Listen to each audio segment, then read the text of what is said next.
in terms of the agenda for today, we're going to really talk about what marketing has to continue, right? So the marketing activities you might be doing in your company that really have to continue despite the fact that we're in the middle of a really, really crazy time with all sorts of chaos going on. What do you have to keep doing? And then hopefully this will also tell you what you can maybe put off for a little while, because I think all of us are going through so much right now. We're looking at what we can prioritize on our plates, right? So that's what our agenda is for today. We're going to talk about what marketing activities have to continue even in a crisis period. We'll share best practices on those marketing activities in a crisis time. And then we'll reserve time at the end of the conversation today to answer any questions you have. So as you kind of follow along with us on this presentation, take notes, certainly add questions in the chat box over there. At the bottom, you'll see there's a little chat window. If you click that, it opens up the chat on the side of your screen, and you can type in questions there if you have them as a placeholder for the discussion we'll have toward the end. So let's dig in today. In terms of bare minimum marketing tactics, right? What do we mean by that? When we say bare minimum marketing tactics, what does that cover, right? FrogDog has an article that we've since updated. I'll send you all a version of it, the latest version of it, on the bare minimum marketing tasks. These are the things that if a company's going to be marketing at all, it needs to be doing these things, right? So I went back to that in the heat of this crisis period a couple of weeks ago. Maddie had looked at it as well and realized, okay, what did we say? And we realized, well, actually, these bare minimum marketing tactics, the things that people have to be doing, are really the things they need to still be doing in a crisis, right? If they can't do anything else, these are the things they have to do. And maybe they can put off some of the other ideas for later on, but these are the things they have to do. These are still valid. But what I would say is that even though these bare minimum marketing tasks still are the bare minimum, their flavor will have changed a little bit based on the crisis, right? So how you execute these tactics won't be the same as you might have executed them in a different time in the pre-crisis period, right? So let's sort of take a quick look at a list of what those tactics are. If somebody's got some background noise, I think I can mute everyone if everyone likes, but if you can mute yourself just for a while, that might save all of us from some background noise. I'll just go ahead and mute everybody to save that. So in terms of bare minimum marketing tactics, this is a list. So what we're going to do in our conversation today is we're going to go through the best practices for each one of the items on this list, right? These are the things that even on an average day you got to be doing marketing at all. But they're definitely the things you've got to maintain even in the middle of a crazy crisis period. And we'll talk a little bit about how you do them and how you do them changes given what's going on. So we'll start with talking about website maintenance, and I'll let Maddie talk a little bit about that since it's her area of expertise in particular. Maddie, you're on mute, just so you know. Unmute, there we go. Sorry. So the most important thing with your website right now is making sure that people know how to contact you and your hours of operation if you're still operating, or if you're not, again, communicating that. So go through and make sure that your forms submit and go to an email that you still have access to. If your company doesn't use like a VoIP, VoIP phone system, make sure your phone calls are routing to a number you can answer, so you can still receive phone calls, or change your contact phone number to a number someone can answer. And then also, if you are still in business, let them know. Say, we're still operating. We're still here. We're here to assist. I went the other day looking at U-Haul for a move, and they had a bar at the top that says, "We're operating, happy to assist." And it was really comforting. It was like, okay, they're still working. So even if you're still going as business as usual, right now people are kind of assuming you're not. So just make sure you communicate that. Also, go through your products and services sections. If anything has changed, so if you have an e-commerce site and your shipping times are slower, if you had offered free shipping and now you can't, if your services have changed, if you no longer offer delivery or you can't get a technician out to someone's house, or you still can, to make sure all that information is still accurate. People, again, just assume that they're going to assume that you're not in business, or not in business, but it's not operating. So just clearly communicate what your capabilities are if they've changed. And then finally, as always, keep your website up to date. This is mainly a security issue, and this is something that you should do regardless, but make sure your content management system and any plugins are always up to date and ready to go. So the next slide is your Google, your listings. And this is not directly on your site, but again, when someone looks for your company, you have Google My Business, Yelp, Bing businesses. There's a lot of different listings out there. So make sure, again, all that information is up to date. And even if you have to temporarily adjust it, Google just introduced a feature where you can temporarily mark your business as closed. And so what this does is, like my son's daycare, they're not operating right now. They're temporarily closed. You know, they're not going, but they will be when all this is over. And so that's a little different than having adjusted business hours, where some restaurants, let's say, are only servicing clients for takeout, 4 to 6. So mark your hours. Whatever you do will not affect your rankings right now. They've adjusted with algorithms. But again, just making sure that everything's consistent and people can easily figure out the information of how to get in touch with you and when to get in touch with you. And then finally, since you are making adjustments, you're going to want to send yourself a reminder to revert it back to kind of normal operating hours whenever this is over. So set reminders, maybe every other week. Right now, maybe end of the month, whatever it might be for your state or where your business is. Just set a reminder on your calendar. So once this is over, you push it all right back to your normal operating hours and your normal operating services, delivery times, whatever it might be. But make sure you set a reminder for that. Yeah, and I think even also I would add too that a lot of times it's like you've had a slight supply chain interruption for a short time. That may all come back online. So you've updated your listings or your website right now saying, oh, well, this is not in stock, or this is not available, or we can't provide this service. And after 2 or 3 weeks, once the crisis still might be going on, but the dust has settled a little bit and you can offer that, or you have found a way to offer that, you don't want to have left it off of all of these pages. So good points. So the next thing to think about is your email marketing. Remember, that was another one on the list. I'll talk a little bit about my philosophy around email marketing when it comes to a crisis.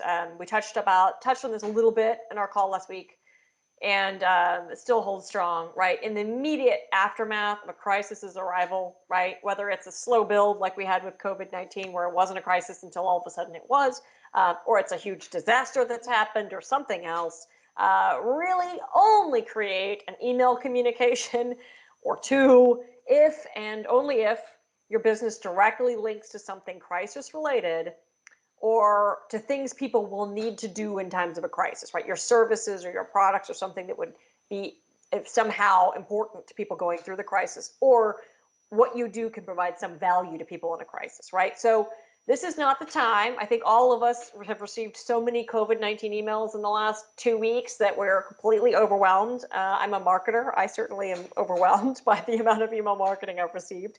So I usually would say, my philosophy here in the week or two after a crisis, don't send an email. I got an email from a florist saying, hey, we're still in business. And I don't care. I'd ordered from that florist once. It was not, I'd never heard from them other than getting a receipt for the order. So this was not the time to email me. It was frustrating. It was like, who are you? I don't even know what this is about.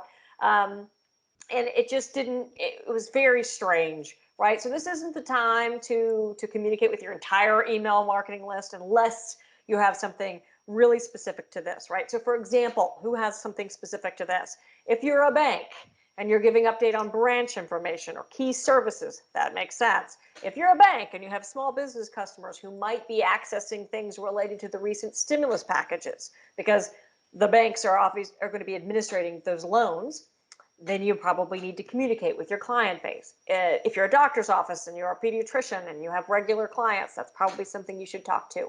Our corporate attorney at FrogDog sent a very straightforward email linking to a post he had put on his website, giving his clients information on matters related to the stimulus bill, right? And any kind of employment considerations related to the crisis with COVID-19 and people taking off work. That was helpful, right? He has other small and medium-sized businesses as clients who are probably facing very dire situations. That email was appreciated. The florist's email, not appreciated. So don't create an email marketing campaign during the high point of a crisis just to create one. However, that said, don't go dark, right? So even in the time of a crisis, right, is not the time you should go dark, where you just do nothing. You've got to continue to stay in touch, right? So as the panic evens out a bit, determine when to communicate with your audiences via email marketing messages, right? So that might be at this point just once a month, and that's fine, right? But you should absolutely aim to send at least one email marketing touch to your list or lists, depending on how you manage your marketing, to make sure you stay in touch. You keep that relationship going. They don't think you fell off the face of the earth. They aren't worried that you're out of business. That kind of proactive outreach is important to keep your business on track during the crisis period so that you'll recover well on the other side, right? What to think about, though, is just to really tread carefully in your messaging. What you don't want to have happen is to sound like you're completely clueless. You had absolutely no idea there was a crisis going on, right? You send out an email about, great Easter dresses or something like that. And there's by and large probably not going to be a lot of public gatherings for Easter this year or something like that, right? So just make sure you're not sounding completely clueless, and also make sure you don't sound like you're profiting off the pain and suffering.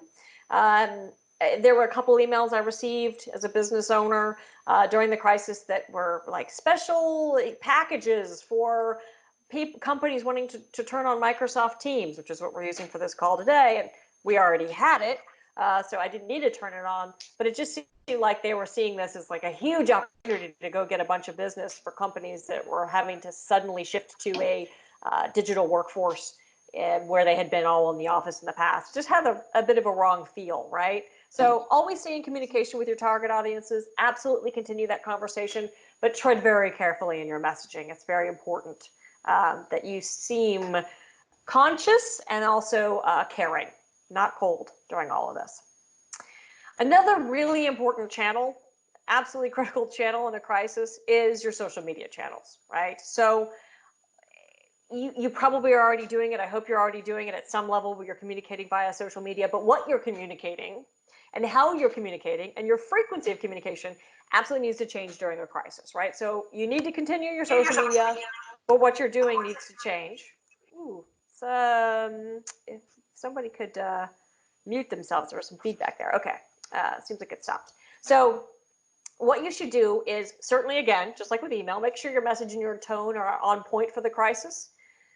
But this is the time to share supportive information and guidance with your followers, your fans, depends on the platform, what they're called, right? This is when people are on social media more than ever. You guys have probably seen that Facebook and LinkedIn and Twitter and all of these platforms, even Pinterest, believe it or not, have gotten more traffic than ever before, and are actually kind of in some ways having trouble dealing with the volume. But these people are looking for slightly different things. Their concern is slightly different. So be aware of what's going on. Make your message aware of what's going on, but also try to build some goodwill with your followers and fans by sharing helpful guidance, helpful information, positive messaging, maybe something fun that's needed, right? But this is a very, very good opportunity right now to gain visibility for your brand and increase your positioning as a trusted advisor. No matter what you do, you want people who interact with your brand or your company to feel like this is a good company I want to work with. They seem to care about their customers. They seem to care about their clients and the people that they work with. And they have really valuable information to share. So that's very important. Change what you're sharing to not only just match the tone, but also to maybe be a little bit more supportive, a little more helpful than maybe your typical social media posts had been in the past, right? Another thing to think about, we just talked about that problem with these social media platforms being absolutely overwhelmed right now with content and traffic. They are, right? So what this means is that each post you put out is diluted, right? So the algorithms for the social media platforms have more options than ever for what to show people. There's more posts than ever, not just from brands, but from individuals who are stuck at home, people who have created funny videos, whatever it is, right? So the amount of traffic online, both for people posting and for people playing around on there, means that each post has a diluted effectiveness, right? So based on what we've been playing with over the last couple of weeks at FrogDog in terms of frequency and types of posts, what we're seeing is that You really need to increase the amount of times, the frequency with which you're posting on each platform. And it's hard to say rules of thumb because it depends a little bit on how much you are posting already, but it seems like a good average would be to say to increase your frequency by about a third per platform. So and post more often.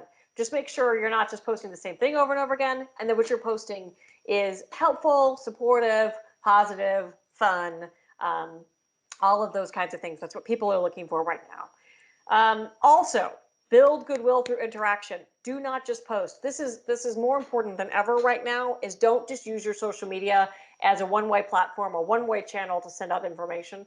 Be present, be active, and be caring.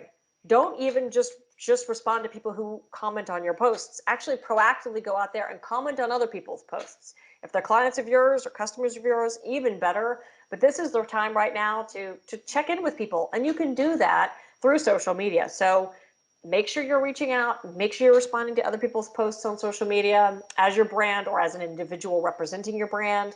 Build goodwill, right? This is, again, a really, really great time for social media to help position you as an expert, a trusted advisor, a brand people want to do business with, because they're more open and more receptive to people giving them help, support, goodwill, and even fun than they ever are in a normal and average day, right? So very important things to keep in mind with your social media use.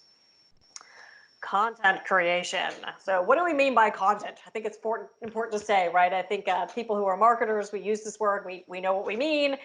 People who are business owners and executives, often it's a little bit vague, right? So when we say content, we're talking about the articles that you're writing, the graphics you're creating, infographics you're building, video that might be coming out, and beyond, right? It goes and goes and goes. Social media posts, email content, all of this kinds of stuff. If you did decide that your business needs to create some sort of crisis related to campaign, you got to jump on that right away, right? Because in a crisis, everything's changing by the day, if not the minute. And so you need to quickly prioritize creating any content you need to create related to the crisis. Or if you've adjusted any of your planned marketing based on some of the stuff we talked about in our call last week, if you've adjusted any of your planned marketing programming and you need to change your messaging to some of the marketing you have underway and that you're going to continue to maintain, you'll need to create new graphics or new content or adjust the language a little bit. So that'll come first and foremost on all content creation, of course.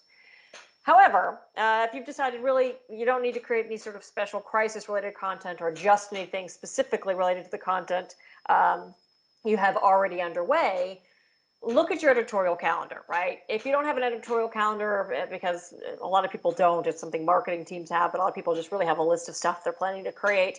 Look at that list of stuff you're planning to create. That's okay, right? Assess it, right? Does any of it need to change in its scheduling in any kind of way, right? Do you have any content that you have on your list that you're planning to create, articles you're going to write, graphics you're going to have made that actually should come out earlier? Or that should change its order, right? So for example, FrogDog has created an infographic on pricing strategy, and that was actually in the plan for the year already.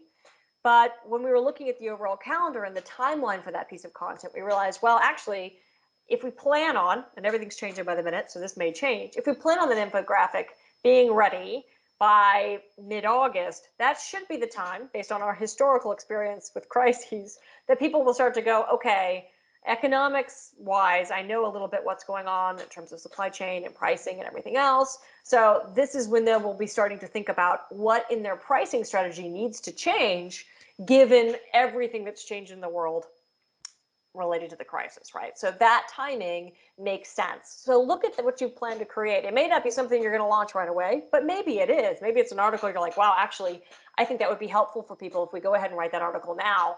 Prioritize that. Shift some things around on your editorial calendar. Other than that, though, we can't emphasize enough that continuing to create is very important, right? Continue to develop content according to the new calendar you've put together. If you've adjusted your timeline, great. If you haven't, great, right? But you don't need to promote the content. That means you don't need to necessarily be putting it out in your email marketing or putting it out on your social media or anywhere else you're distributing your content on a normal day in the same timeline you had thought you would. But going ahead and creating that content, loading it onto your website, wherever you keep your content, whether that's case studies in the case studies section, articles in the blog section, lookbooks if it's a catalog, and you're creating new products for people. Keep creating that. Go ahead and continue to build that, because what happens is you don't want to put all of that on hold, and then the crisis starts to subside and you're way behind the eight ball. Not only is you trying to figure out how to bring the business back to status quo and whatever that's going to involve, you're also having to kind of backtrack and create a whole bunch of content you could have been creating during the crisis period and getting it loaded. Also, as we all know, search engines, right, the Googles of the world, the Bings of the world, like to have content up for a while for them to give that priority. So when someone's searching for something, content that's kind of been there, brand new content is good, but content that has a little bit of longevity that people have seen play out will also get some preference as well. So the search engines are still back there seeing some of this stuff. Go ahead and keep creating content as you can.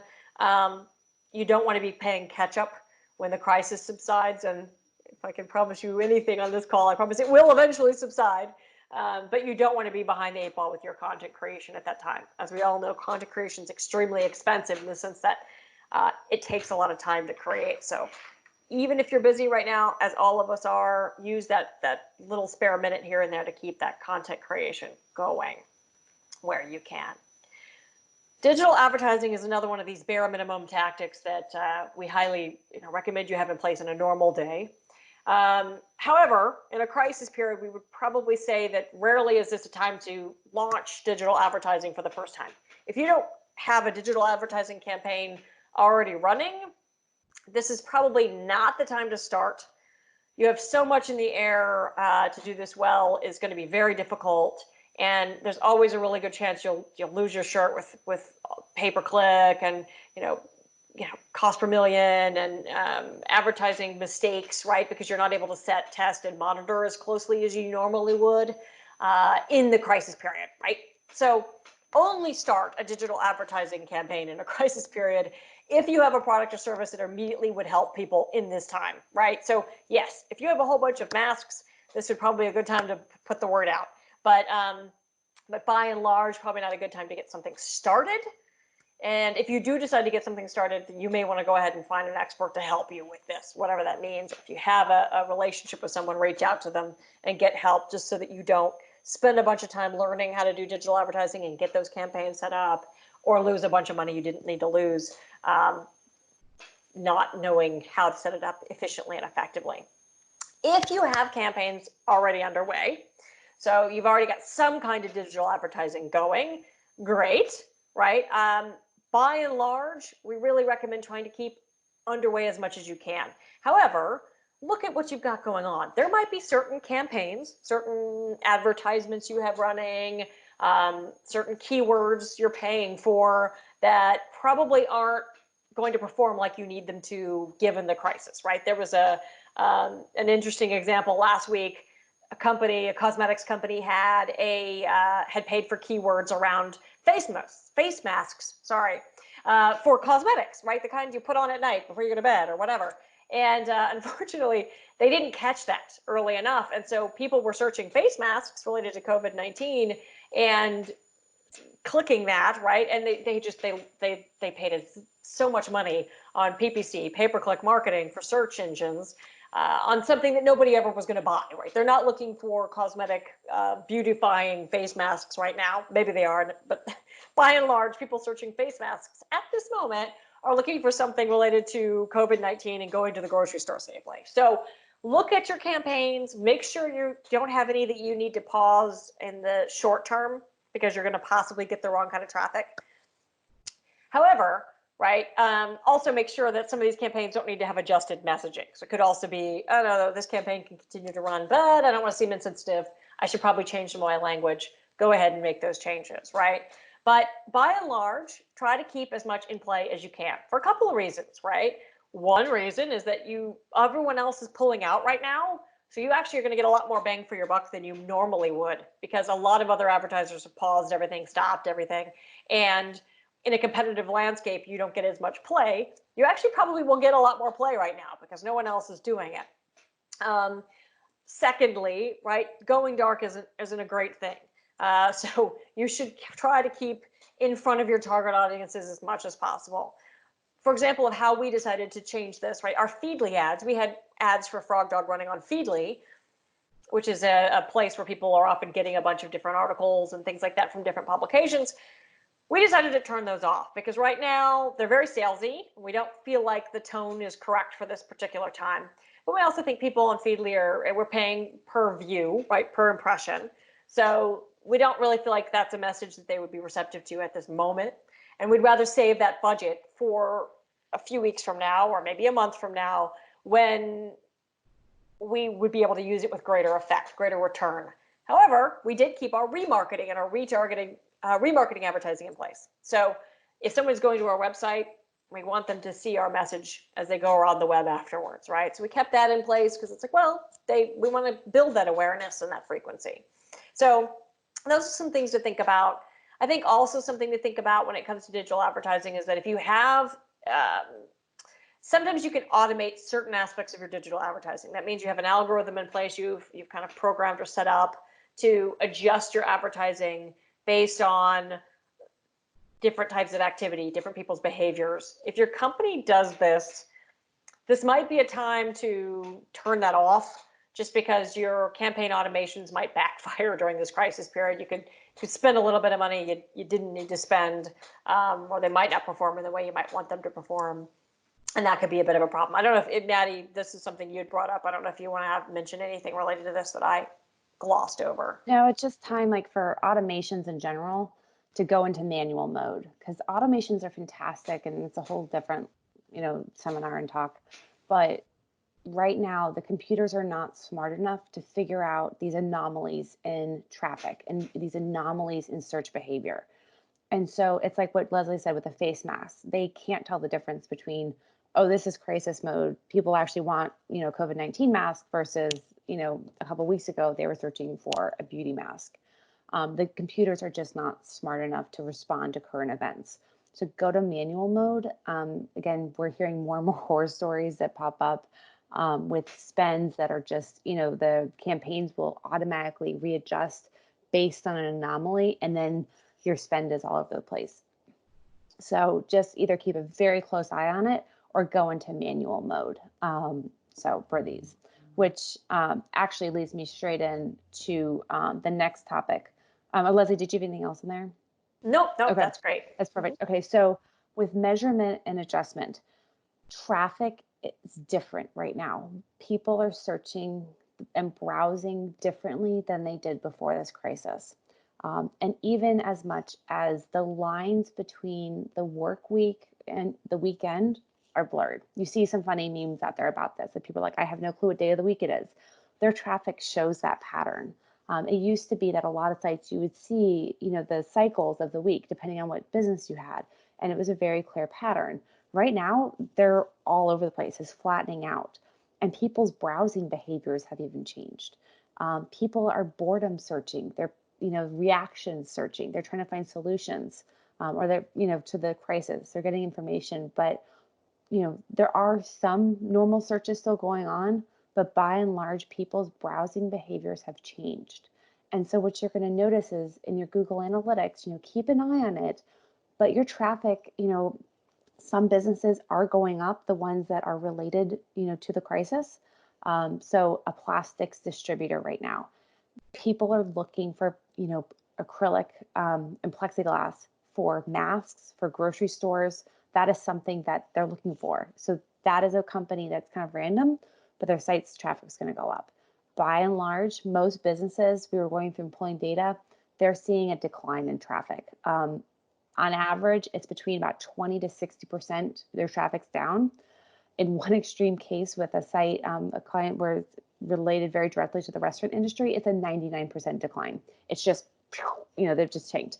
So your traffic is going to change. People's browsing habits have changed, but don't panic. This is all very temporary.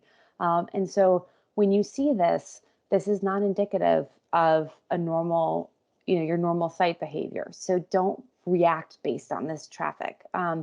Look at it, monitor it. And I think the most important thing is you want to try to pull out those anomalies good or bad.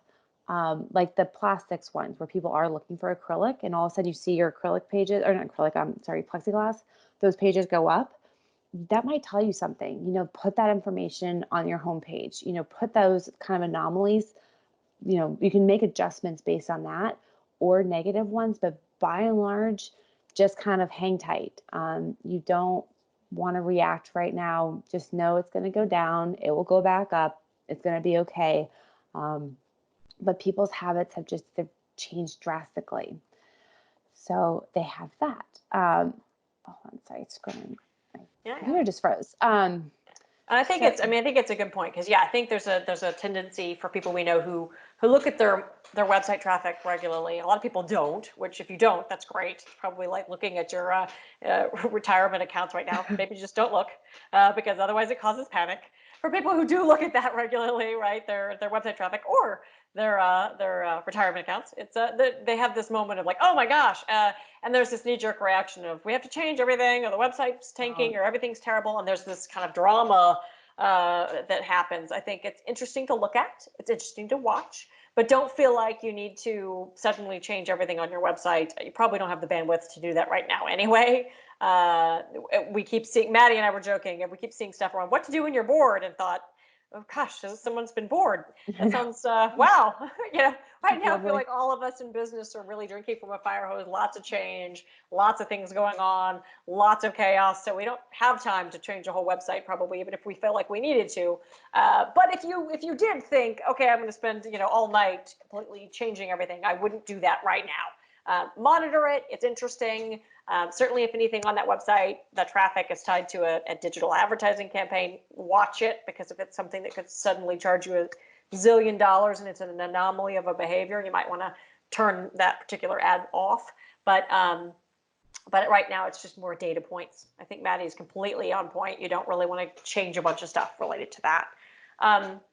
Maddie, any other final points on that, or?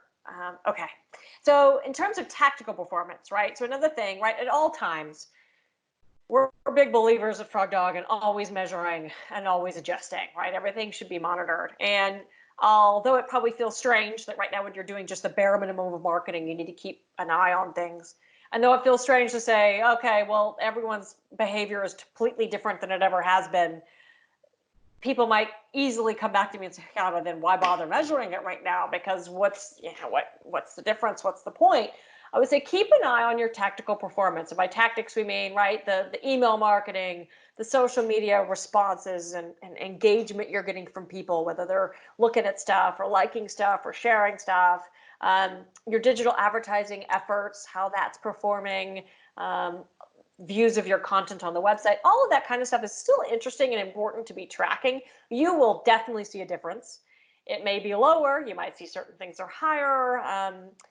But looking at this, especially looking at it regularly over the course of the crisis timeline, is going to help you gain some very, very valuable and important insights into how your target audience and your customers are responding to the crisis period. And that will help trigger you to thinking a little bit bigger picture and longer term based on what you're seeing, how their behavior is changing over time during this crazy, crazy period, what they're responding to and how they're responding to it. That also can help you make some slight tweaks and adjustments to the types of things you're putting out there on social media, the types of language you're using on social, your digital advertising messaging, what's working better than others, maybe run some A/B tests if you have that kind of bandwidth. Really just use this as a time to maybe not make huge, massive sea changes, like Maddie said, because this is not the moment. Everything's going to be a little bit haywire. But just starting to use it as a way to read the runes, so to speak. What's happening with my audience? What are they looking at? What are they responding to? Are they kind of starting to stabilize back to normal periods? Try to compare it to your measures before the crisis. Are they kind of starting to come back to normal? That's a good signal. Or not, or have priorities shifted for them. These are important data points as a business owner, a business executive, or a marketer to help trigger different types of longer term behavior, right? And also will help you adjust any of those paid campaigns, like we said, to ensure a wise budget allocation. We talked about this last week, how right now you need to keep marketing, you need to be doing this, but you also need to be very aware of budget, right? If you can conserve budget somewhere right now, when it comes to your digital advertising, you will by all means be using it later. So conserve your energy where you can. So this is a burning question we get a lot of times, and it's more common than you might expect. And if you're in this position, do not feel like you're the only one, because it's very common. If you are not already marketing, right? So if on an average month, week, what have you, you weren't doing these bare minimum things. So at the beginning of the call, right, when I said, look, these were the bare minimum things you had to be doing when it wasn't a crisis, and anything else you were doing was an accelerator, but these are the things you have to be doing to be marketing at all. Even if during a crisis the flavor of those things changed, there are a lot of people who would say, yeah, but I'm not even doing those bare minimum things. Like, I'm not doing anything, or I might be doing a couple things here and there, but I don't really have that bare minimum marketing going on any kind of regular basis. I would probably say that's more common than not sometimes, depending on the industry.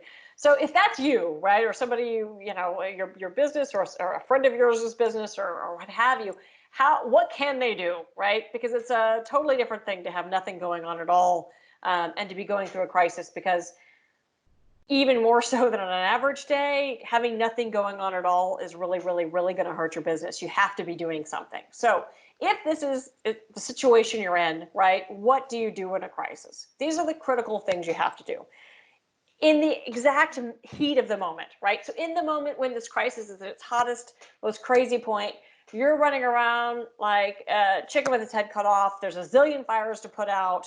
This is really not the time to enlist professional help.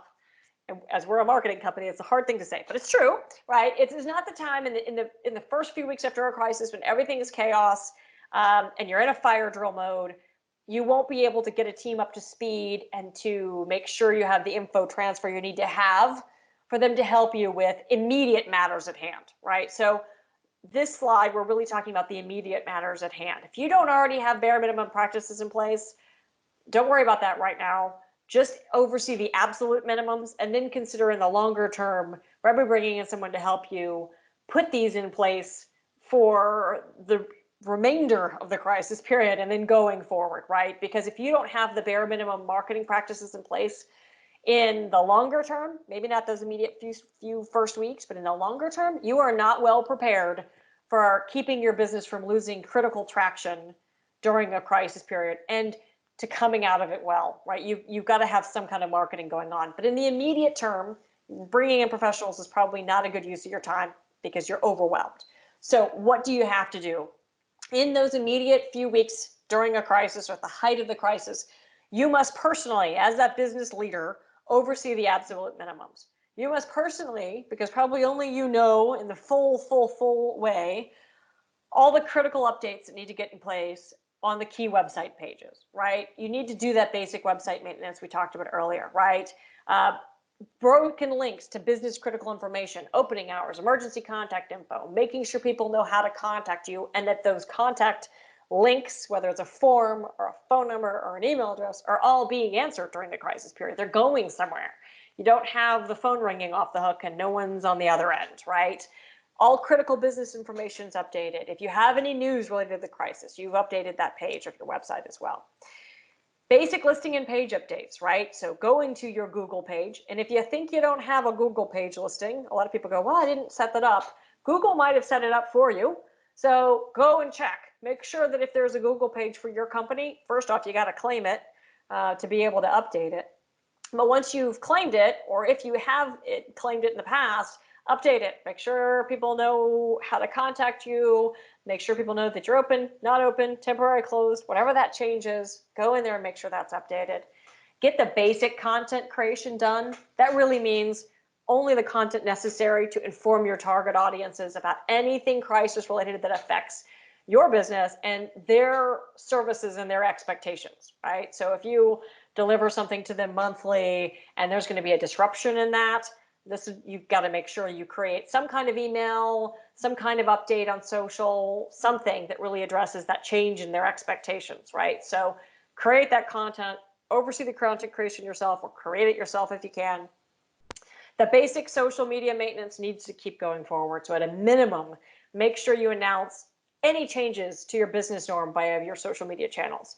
Linking to your website's page on the topic for more information, linking to your updated contact information on your website, your news item on your website, whatever it is you've put on the website when you updated it, make sure you send that update out to social media channels that you have in place, right? Plan to send out updated information and updated touches via your social media channel several times. Even if it's the same thing, like, hey, our open hours have changed, send that out more than once because it will get lost in the shuffle. Like we just talked about, everyone's getting a lot more stuff on social media than ever. Not everyone will see your updates. So you might have to send out some of those business critical updates more than once to make sure they get through. Update your Facebook page or in any of these other key social media pages with those business changes as well. So speaking about social media, if you have a Facebook page or another type of page that has any information about buying from you or opening hours, you got to go in and update that, right? And then this is very, very important, especially if you don't have a marketing engine in place already, especially if you aren't already doing the bare minimum marketing. Outreach personally to key clients and contacts, right? If you have key clients and customers right now, people who've bought from you regularly, bought from you more than once in the last few months, whatever that time frame is, really depends on your business. Somebody from your company, and probably you, if you're in a leadership role at the company, needs to be reaching out to those key clients and customers, probably via phone. You could do it via email as well, but it should be a one-on-one email, not an email marketing campaign. Just checking in, right? These are valuable people to your business, and you probably care about them as well. We care about our clients. This is the time to reach out personally, see how they're doing, make sure they're okay, inform them on any updates with your business that might affect them, and provide any valuable help you can, right? This is where, again, if you can be helpful to people, if you can give them guidance or support in any sort of way, they will remember that forever, right? A crisis is a really good time to come out and shine. Same goes with any key contacts, right? So even if they aren't a current customer or a client of yours, if they're an important business contact for you, it's an important business relationship you have, reach out to them, even if it's just human to human, to say, hey, how are you doing? How is everything? Everything okay? Here's what's going on with my business. What's going on with your business? Because we can all help each other right now, right? So if it's a referral partner, somebody who sent you a lot of business, a vendor of yours that you've worked with regularly, a supplier, if you haven't already reached out to the suppliers, these are the times to reach out by phone and personally, check in with them, and really make sure you continue to solidify those relationships and check on people.